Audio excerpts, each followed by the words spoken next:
A spider. That's the first thing I saw this morning as I looked at a corner of my bed. That menacing creature crawling. But then, for some reason, my brain went, itsy bitsy spider climbing up the wall.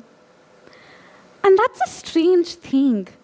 I thought of that spider 1 second ago as a menacing insect. But now, due to the childhood rhyme that I had heard thousands of times, that spider reminded me of fond memories from my childhood. And so, with that thought, I'd like to question you. What makes you you? Is it your family, your culture, your background? Maybe it's your achievements or your hobbies.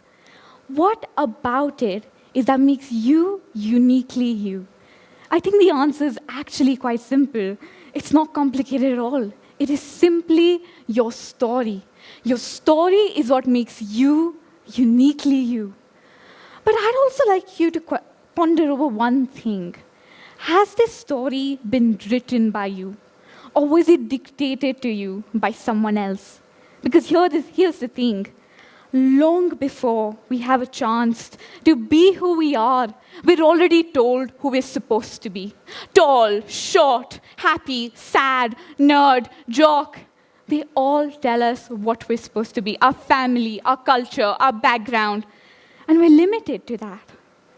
Which is why I want you to think, who are you outside of that?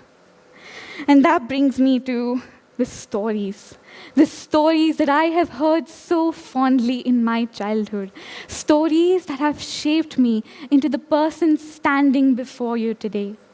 But what are stories exactly? Stories, as defined, are a series of connected events, real or imaginary, told to entertain, inform, or explain something. Stories aren't just books, TVs, and movie shows. Stories are what shape you. They're the building blocks. And as I like to say, they're my SI unit of understanding the world around me. Nations are the stories. Borders are stories. History is a story that someone said was worth remembering. Even money is a story. That piece of paper that we spend our entire lives on, our youth, this piece of paper for which we sacrifice our time with our loved ones for, it's all a story. And must be a pretty convincing one, I must say. That brings me to how does storytelling shape identity? And why? Why do these stories shape our identity? I think in order to do justice to this topic, I must tell you my own story. And for that, it goes back to when I was a child. And as a child, I'm sure my parents can attest that I was very curious. I would ask questions upon questions, and I would not follow their orders. Which is why, in order to teach me anything, my parents would tell me a story. No do's or don'ts, or don't do that, Mansimar, don't do that. No, they told me a story. A story about what happens when you lie. What happens when you're brave. A story about being courageous, about being kind. And those stories, I can't give them enough credit because they are the reason I'm standing here before you today. And as I grew up, the stories around me evolved as well. Coming from a Sikh family, I heard stories of the Sikh gurus. I heard stories of Guru Nanak Dev Ji as he and Pai Lalo went and shared a meal with a humble, poor carpenter rather than a wealthy and powerful man. I heard stories of Guru Gobind Singh Ji, who fought for the rights of people who did not even share his faith at a time when faith decided your fate. And I heard about Langar Seva. I experienced it as well, actually. The very radical idea that all of us, regardless of our caste, creed, gender, socioeconomic status, will sit together on the same floor and share the same meal. I also heard about the principle of one chako, that whatever we have, we share it together. And these principles and these stories of ordinary people opening up their homes and their hearts, even though they had nothing, they gave their everything. It made me question. It made me question, why can't I? Why can't I do the same? And it changed my perspective from someone who would ask, oh, how can I do that for myself? To how can I do something for others? And that is the power of a story. I always knew I wanted to help people in that vague 8-year-old sort of way that we think when we're children. However, little did I know that I would follow that path very soon. When I was 14, I visited a village in Punjab where I met some of the most inspiring people of my life. These people were women artisans, fulkari makers, who spent their all, who had magic in their hands, and yet they couldn't sustain their livelihood. And that made me wonder, why can't I do something for them? Why can't I help them? But in the process of that, I learned more than I ever helped them learn. And so I founded Project Kala, an initiative to help fulkari artisans with digital literacy and financial literacy. And so, in March 2023, I won a grant of 1 lakh nationally to implement that project. But that was only the beginning. The real test came in August 2025 last year, almost a year ago now. During this time, tragedy had struck. Punjab was flooded with over 20 lakh people affected, 4 million who had already lost their homes and were displaced across thousands of villages. I couldn't just watch that on the local news or on Instagram Reels and scroll past that. How could I do that? How could I be so ignorant to the sufferings of people? During that time, I had my 11th grade exams going on. However, I decided this was my time to sacrifice. And so I sacrificed my 11th midterm grades to help the people as much as I possibly could. I did not expect that initiative to take off. I expected a few donations, a few small supplies that we could help maybe a couple families with. But as I started the Punjab Flood Donation Drive in August 2025, we received donations of over 40 lakh. This drive was held right at this school, and I am grateful to each and every person who helped us along the way, because this wasn't just my initiative, and I'm grateful for everyone who contributed. What I like to think of it is that I was simply the medium through which people's prayers got their answers. And I think with that spirit in mind, contribution is very important, because at that time I was thinking to myself, what can I do? I have to do something. And the thing is, when you start doing, success follows. When you start taking the right path, the path where you abandon your own goals and your own ego and follow what may be best for others, that's the path that shines, and that's the path that shows you the way. People call me brave, honorable, and very forthcoming. I got honors from very notable figures. However, that's not the story I want to focus on.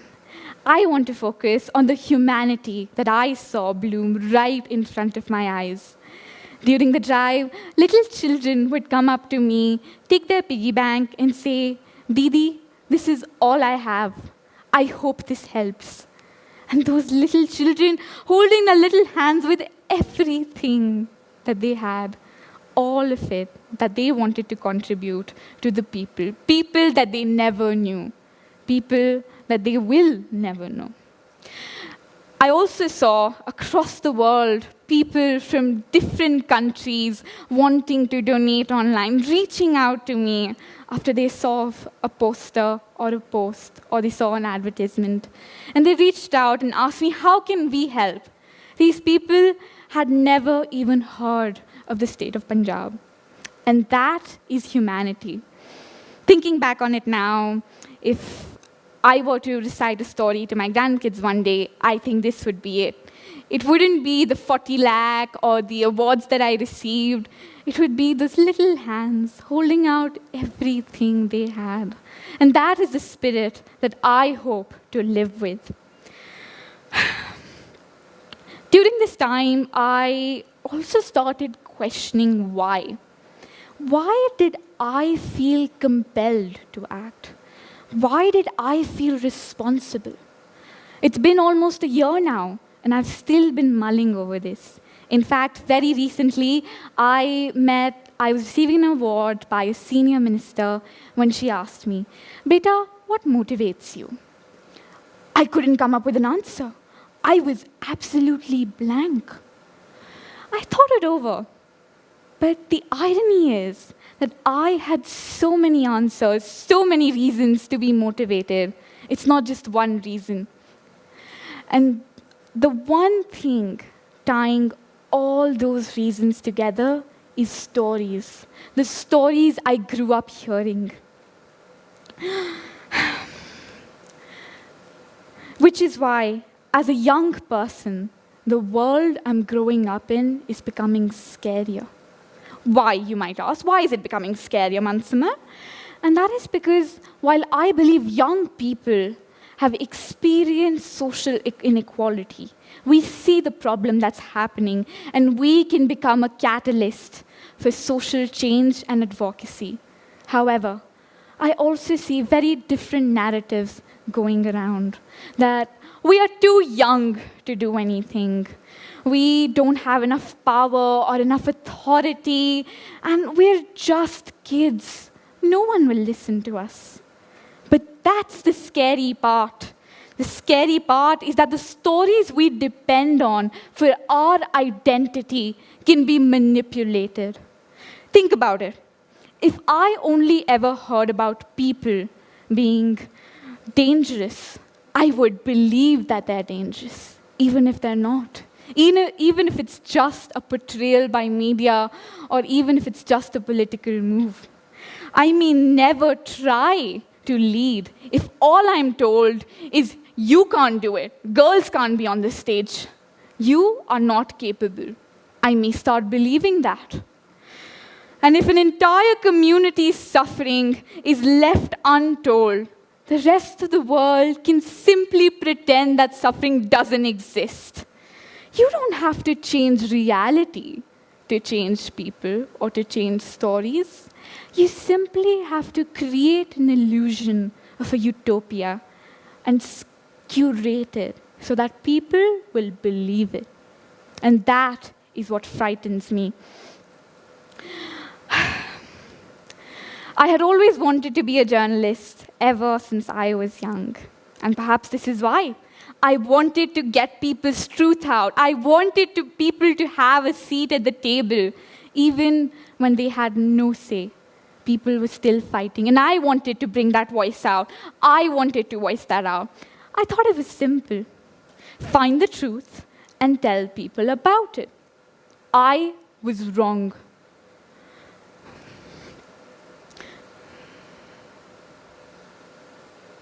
In 2025, India ranked 151 out of 180 countries on the World Freedom Press Index. And this isn't just a number on the page. Journalists face harassment, legal pressure, intimidation, and in the most extreme cases, violence, simply for doing their job. And the problem doesn't stop at journalism. In 2025 alone, Access Now reports that India had 65 internet shutdowns out of a global total of 313 shutdowns across 52 countries. The internet isn't just where we talk to our friends, share reels, share funny moments with our loved ones. The internet is an equalizer. It's a place where we meet people from different perspectives and walks of life who we may never, ever have the chance of seeing in our lifetime. And that is the beauty of the internet. But our voice is being silenced. What we see happening right now outside these four walls is that in our immediate world, our access to information is being limited. It's being censored. All for what? All for propaganda. We are losing pieces of the puzzle to these companies. And that frightens me too. Because this means that whoever controls these media platforms controls our identity. They control how we think, how we feel, how we act. Does that not frighten you too? The power of a carefully engineered app to hack into our brain should scare us. And that is the present we live in, my friends. And that is possibly better than the future we could perceive tomorrow if we let these platforms censor us. If we start censoring ourselves for other people. Just because you don't align with someone else's story doesn't mean your story is wrong. It simply means yours is different. And different should have a seat at the table as well. Because we cannot be trapped in an echo chamber where we are conformed. But that is exactly what is happening today. We are conforming to the trends, to what our friends believe, to what the public figures want us to believe. So think to yourself, the thoughts you have, are they really yours? Or do you feel like they were put in there by someone else, carefully manufactured for you to think it is yours? But the reality is, they're not yours, not even remotely. And so, I'd like to conclude by answering the very question I asked in the beginning of this, which is, why? Why does storytelling shape our identity? I have 3 reasons for this. Firstly, because stories gave me a moral compass. They gave me my value system which led me to become the person I am today. Secondly, they always made me strive for action, to speak up for what I believe in, and to take action where I think justice is not being done. And thirdly, they taught me to question or risk being invisible. And I will choose questions over invisibility in every lifetime. And with that, I'd like to thread all these different thoughts together and leave you to ponder with one simple question. If who I am is what I have, and what I have is what I am, then who am I? Thank you.